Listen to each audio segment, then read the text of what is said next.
Bismillahirrahmanirrahim. Bismillahirrahmanirrahim. Assalamualaikum warahmatullahi wabarakatuh. Syukur alhamdulillah kita bisa berjumpa lagi di channel ini. Sholawat dan salam semoga selalu tercurahkan kepada junjungan kita Nabi besar Muhammad Sallallahu Alaihi Wasallam. Allahumma sholli ala Sayyidina Muhammad wa ala ali Sayyidina Muhammad. Harapan dan doa saya untuk saudaraku semua yang menonton video ini, semoga saudaraku semua selalu diberikan kesehatan oleh Allah, dimudahkan segala urusannya, dilapangkan rizkinya, dan diampuni segala dosanya. Amin ya robbal alamin. Sahabat beriman yang dirahmati Allah, sholat subuh merupakan sholat yang bagi sebagian orang mungkin sulit untuk dilaksanakan dengan tepat waktu, karena beratnya untuk bangun pada pagi hari. Sebelum sholat subuh dilaksanakan, ada waktu sholat terbaik di antaranya, yaitu sholat tahajud dan sholat sunnah sebelum subuh, atau sholat sunnah qobliyah subuh, yang begitu banyak membawa kebaikan bagi yang mengerjakannya. Berbagai kebaikan akan didapatkan dan menjadikan seseorang tersebut disiplin dalam melakukan sholat sunnah qobliyah subuh. Berikut akan kita bahas mengenai 15 keutamaan sholat sunnah qobliyah subuh. Pertama, sholat sunnah terbaik. Dalam sebuah hadis Rasulullah Shallallahu Alaihi Wasallam bersabda bahwa 2 rakaat fajar atau sholat sunnah qobliyah subuh lebih baik daripada dunia dan seisinya. Hadis riwayat Muslim nomor 725. Salah satu keutamaannya ialah menjadi sholat terbaik di antara sholat sunnah lainnya, sebab dianggap lebih baik dari dunia dan seisinya. Hal ini karena sholat subuh sendiri adalah sholat wajib yang terkadang sulit dikerjakan karena sulitnya bangun pagi oleh orang-orang tertentu. Melakukan sholat sunnah qobliyah subuh akan menguatkan dan mendisiplinkan waktu sholat subuh. Yang kedua, jalan masuk surga. Setiap amalan baik yang dicontohkan oleh Rasulullah akan membawa ke surga, termasuk menjalankan sholat sunnah qobliyah subuh yang merupakan teladan Rasulullah. Bagi yang mampu melaksanakannya, tentunya akan menyimpan amalan baik dalam dirinya serta menjauhkan dari penyakit hati. Keutamaan yang ketiga, amalan ringan dan berpahala besar.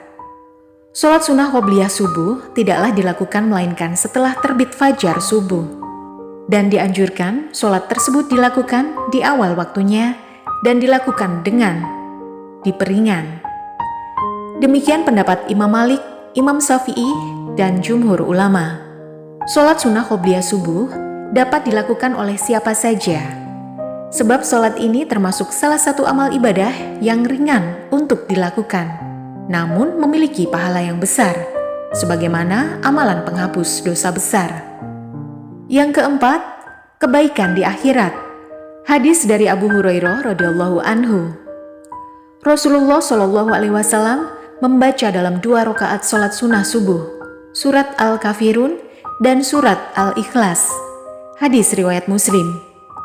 Bagi yang rutin melakukan sholat sunnah qobliyah subuh, disertai menjaga amalan lainnya dengan baik, akan mendapatkan kebaikan di akhirat dan mendapatkan bekal yang indah untuk kehidupan di akhirat serta jauh dari siksa neraka. Kelima, dilindungi di hari kiamat.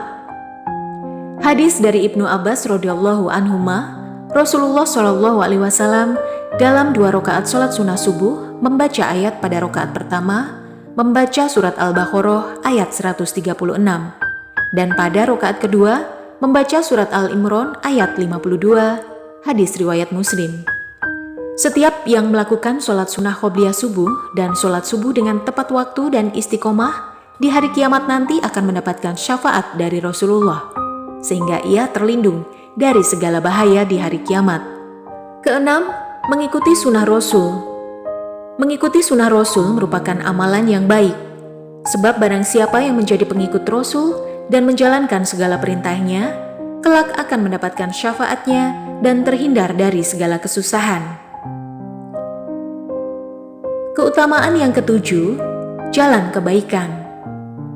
Jadikanlah sholat sunnah kalian di rumah kalian, Janganlah jadikan rumah kalian seperti kuburan. Hadis riwayat Bukhari. Sholat sunnah qobliyah subuh membawa banyak jalan kebaikan. Sebab dari sana akan menciptakan pribadi yang istiqomah dan tepat waktu dalam menjalankan sholat subuh. Sehingga dalam keseharian akan mampu melakukan segala sesuatu dengan lebih disiplin. Yang kedelapan, memohon petunjuk. Sebaik-baik sekolah seseorang adalah sholat di rumahnya, kecuali sholat wajib. Hadis riwayat Bukhari dan Ahmad. Sholat sunnah qobliyah subuh yang dianjurkan dilakukan di rumah dapat dijadikan sebagai permohonan untuk manusia. Memohon petunjuk tentang segala sesuatu sambil menunggu azan subuh tiba atau setelah azan subuh, sehingga termasuk waktu doa yang mustajab. Sahabat beriman yang dirahmati Allah, kemudian keutamaan sholat sunnah qobliyah subuh yang ke-9 adalah menunjukkan rasa takwa. Barang siapa yang belum sholat sunnah 2 rakaat subuh, maka hendaknya melakukannya setelah terbit matahari. Hadis riwayat At-Tirmizi. Rasa takwa akan terlihat oleh orang yang rutin menjalankan sholat wajib dan sunnah. Bagi yang lupa, mereka dapat melakukannya setelah menjalankan sholat subuh itu. Yang ke-10, diampuni dosa-dosanya. Dari Hais bin Hod radhiyallahu anhu, bahwasanya ia sholat subuh bersama Rasulullah Shallallahu Alaihi Wasallam dan belum melakukan sholat sunnah 2 rakaat qobliyah subuh. Ketika Rasulullah Shallallahu Alaihi Wasallam telah salam, maka ia pun salam bersama beliau. Kemudian ia bangkit dan melakukan sholat 2 rakaat qobliyah subuh, dan Rasulullah Shallallahu Alaihi Wasallam melihat perbuatan tersebut dan tidak mengingkarinya. Hadis riwayat At-Tirmizi. Jelas bahwa setiap perbuatan baik dapat menjadi jalan pengampunan dosa-dosa. Sholat sunnah qobliyah subuh yang dilanjutkan dengan membaca zikir kepada Allah tentunya akan menjadi jalan untuk pengampunan dosa dan menjadi jalan untuk lebih banyak melakukan kebaikan sehingga terlindung dari segala keburukan. Yang ke-11, kebiasaan baik. Amalan yang paling dicintai Allah Subhanahu wa Ta'ala adalah amalan yang terus-menerus dilakukan, meskipun sedikit. Hadis riwayat Muslim. Rasulullah Shallallahu Alaihi Wasallam mencela seseorang yang tidak terus-menerus dalam beramal. Dikisahkan oleh sahabat Abdullah bin Amr bin Al-As radhiyallahu anhu. Rasulullah Shallallahu Alaihi Wasallam berkata kepadaku, "Wahai Abdullah, janganlah engkau seperti si fulan. Dulu dia bisa mengerjakan sholat malam, namun sekarang dia tidak mengerjakannya lagi." Hadis riwayat Bukhari. Sholat sunnah qobliyah subuh akan menjadikan seseorang memiliki kebiasaan baik, sebab terbiasa bangun pagi dan melakukan sholat tepat waktu. Kita pun menjadi pribadi yang disiplin dan penuh kebaikan serta memberi contoh pada orang terdekatnya untuk melakukan kebaikan yang sama pula, sehingga kebaikan akan lebih banyak menular. Yang ke-12, mendisiplinkan waktu sholat. Aku tidaklah pernah mendengar Rasulullah Shallallahu Alaihi Wasallam mengerjakan sholat sunnah yang lebih semangat dibanding dengan sholat sunnah 2 rakaat sebelum fajar. Hadis riwayat Muslim. Rasulullah Shallallahu Alaihi Wasallam selalu semangat dan disiplin dalam mengerjakan sholat sunnah qobliyah subuh. Hal ini juga harus menjadi contoh yang dicontohi oleh setiap hambanya, karena merupakan sunnah Rasul. Yang ke-13, untuk doa. Nabi Shallallahu Alaihi Wasallam tidaklah menjaga sholat sunnah yang lebih daripada menjaga sholat sunnah 2 rakaat sebelum subuh. Hadis riwayat Muslim. Sholat sunnah qobliyah subuh yang dijaga merupakan bentuk doa agar bisa menjalankannya dengan istiqomah sehingga ia terhindar dari sifat malas dan penyakit hati. Yang ke-14, rutinitas mulia. Ketika terbit fajar subuh, Rasulullah Shallallahu Alaihi Wasallam tidaklah sholat kecuali dengan 2 rakaat yang ringan. Hadis riwayat Muslim. Melaksanakan sholat sunnah qobliyah subuh adalah rutinitas yang mulia, karena tidak semua orang mampu melakukannya. Sholat sunnah qobliyah subuh dapat mendekatkan diri kepada kebaikan seperti disiplin dalam waktu sholat dan terbiasa beraktivitas sejak pagi.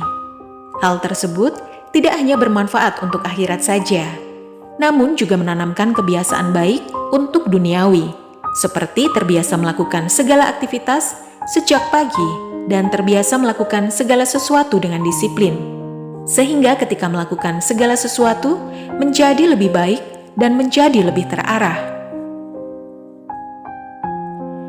Yang ke-15, teladan Rasulullah. Rasulullah Shallallahu Alaihi Wasallam dahulu diam antara azannya muazin hingga sholat subuh. Sebelum sholat subuh dimulai, beliau dahului dengan 2 rakaat ringan. Hadis riwayat Bukhari dan Muslim. Rasulullah selalu memberi contoh untuk melaksanakan sholat sunnah qobliyah subuh dan selalu rutin menjalankannya, serta menjadikan hal tersebut sebagai salah satu teladan baik. Hal tersebut yang wajib dicontoh oleh kita semua sebagai umatnya. Walaupun dilakukan dengan rakaat yang ringan, namun memiliki keutamaan dan pahala yang begitu besar, serta memiliki berbagai dampak baik bagi kelanjutan sholat subuh yang dilakukan dan bagi segala aktivitas lain yang dilakukan.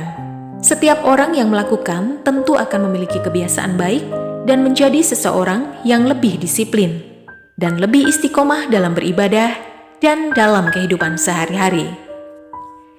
Demikianlah penjelasan mengenai 15 keutamaan sholat sunnah qobliyah subuh yang merupakan salah satu amalan ringan namun berpahala besar. Semoga kita diberi kemudahan oleh Allah Subhanahu wa Ta'ala untuk mengamalkannya. Amin ya Rabbal 'Alamin. Wassalamualaikum warahmatullahi wabarakatuh.